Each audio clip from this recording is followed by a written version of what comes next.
Students, today our topic is transportation in plants. Students, in plants, transportation of substances occur through diffusion process mainly. But this simple diffusion process cannot meet all the essential requirements of plants and its parts, because the distance between the roots and leaves is large in big and higher plants. So diffusion is not sufficient to provide all the raw materials from root to leaves and energy and food from leaves to roots. So a proper system of transportation is essential in plants. This transport system is slow as compared to the transport system in higher animals. Why? Because all the plants are fixed at one place and they contain more dead cells. So their energy needs are low, their energy needs are less, and which can be easily met by slow transport system. So the plants have slow transport system as compared to higher animals. Plants have two independent pathways in the form of conducting tubes. First is xylem conducting tubes, and second is phloem conducting tubes. In class 9th, we have studied about xylem and phloem. Xylem and phloem together called as vascular system, together form vascular system. So let us study about xylem.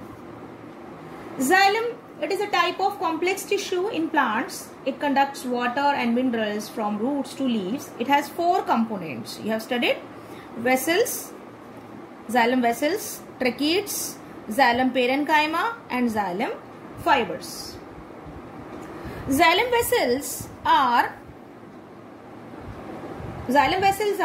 hollow, dead cells which are joined end to end to form an open tube.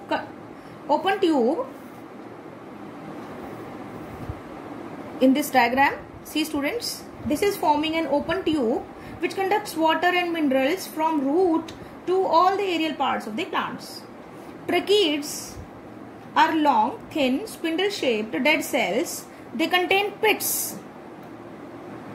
Pits are clear in this diagram. They contain pits. Water passes through these pits from one tracheid to another. Students, xylem fibers. These xylem fibers provide strength, and xylem parenchyma, being living, they store food. Now, we will study about phloem. It is food conducting tissue of plants. It has four components: sieve tubes, companion cells, phloem parenchyma, phloem fibers. Many elongated cells join end to end, form long tubes. This is clear in the diagram. These are called sieve tubes, which form channel for the transportation of food. Companion cells. These companion cells lie on the side of the sieve tubes, which control the function of sieve tubes. Phloem fibers provide strength, and again the phloem parenchyma stores food. Students, xylem and phloem constitute the transport system in plants. Xylem transports water and minerals from roots in upward direction to the leaves, and phloem transports food prepared by leaves in all direction. So students, we will study about these transportation in plants in two subheadings. First is transportation of water and minerals, and second is transportation of food and other substances. Transportation of water and minerals in plants. It involves three processes. First is absorption of water and minerals. That is called lateral conduction. Second is upward. This is lateral conduction.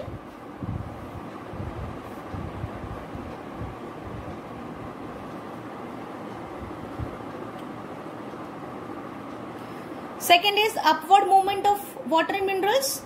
This is called upward movement of water and minerals called ascent of sap. And then is transpiration that occurs on the surface of leaves. So there are 3 steps in the transportation of water and minerals in plants. First is lateral conduction, that is absorption of water and minerals from the soil to the roots. Then is upward conduction, upward movement of water and minerals, means ascent of sap. And then is loss of water from the leaves, that is transpiration. Students, lateral conduction, the entire surface of root is not involved in absorption of water and minerals. Roots have extensions of epidermal cells called root hair, which increase the surface area for absorption of water and minerals. These root hair are in contact with the soil. They take up the ions from the soil. This creates a kind of difference in the number of ions between the soil and the root hair. To eliminate this ion difference, water moves into the roots, into these root hairs steadily and creates a column of water. This water moves from root hair to epidermis, from epidermis to the root cortex cells, then to the endodermis, and then root xylem. This conduction of water from root hair to root xylem is called lateral conduction. Okay, next step is ascent of sap. Unidirectional upward movement of water and dissolved minerals from root xylem to stem and leaf xylem is called ascent of sap. Students, ascent means water, ascent means upward movement. And sap means water and dissolved salts, minerals and salts.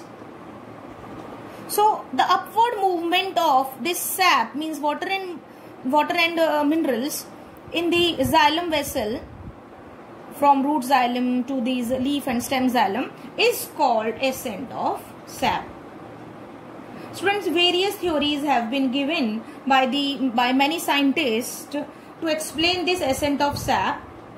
2 theories are very important ones. First is root pressure theory, and second is transpiration pull theory. These 2 theories are given by many scientists. These are very important theories for ascent of sap. According to first theory, that is root pressure theory, the roots absorb water and exert pressure called root pressure, which pushes the water upward to the xylem vessel.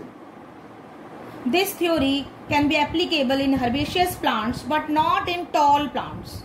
Second theory is transpiration pull theory. This theory explains the upward movement of water in tall trees. According to this theory, students, the main force responsible for the upward movement of water is transpiration pull. This transpiration pull is generated in the leaves due to transpiration, which pulls the water column filled in the xylem vessel and tracheids. So students, this theory of transpiration pull applies on all the tall height plants. Okay, our third step is transpiration. The loss of water in the form of vapors from the aerial parts of plant is called transpiration. Plants lose excess water in the form of water vapors through these parts, the aerial parts like leaves. This causes a drop in the turgor pressure. The turgor pressure means the pressure of water inside the cells, the surrounding cells of this stomatal cavity.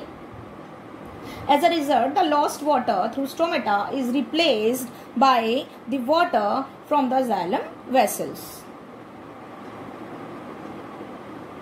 So the evaporation of water molecules from the cells of leaves create a suction which pulls water from the xylem cells to the roots. This is known as transpiration pull.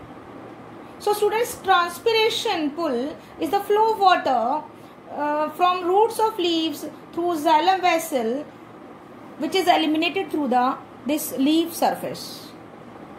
In this way, the transportation of water and minerals occurs in plants. Students, transpiration, during transpiration only water comes out in the surroundings, but minerals are left in the plants. So transpiration is necessary for the absorption of water and minerals from the leaves. Students, now our next and the last topic is translocation of food and other substances in plants. Translocation of food and other substances in plants, the movement by which synthesized food is transported from leaves to other parts of the plant, is called translocation.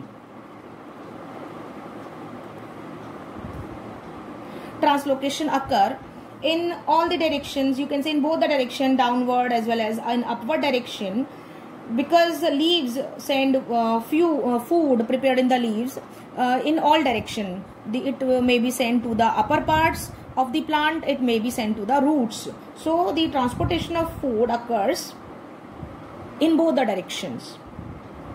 Students, the transport of food by phloem is carried out by utilizing energy stored in ATP. So this is an active transport because it involves the energy from ATP.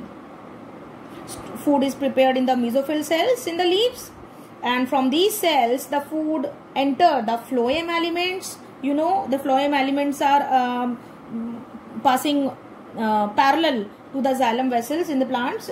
So this food is transported from the mesophyll cells to the phloem elements. Through these phloem elements, mainly these sieve tubes, it transported to all the parts of the plant. And then these substances are carried to the storage organs like roots, fruits and seeds, and it gets stored in them for the future use.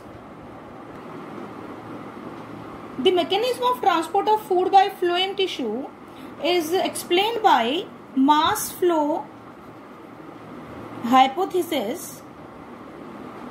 Students, this is very simple hypothesis. According to this hypothesis, the food prepared in the leaves moves to the phloem tissue using ATP, as I told you earlier. This increases the osmotic pressure of the phloem tissue, due to which water move into these tissues, and the food along with water is moved to the area, from the area of high pressure to the area of low pressure. In this way, phloem moves all the food according to the need of the plants. So students, food is reached to the place where it is needed through this phloem.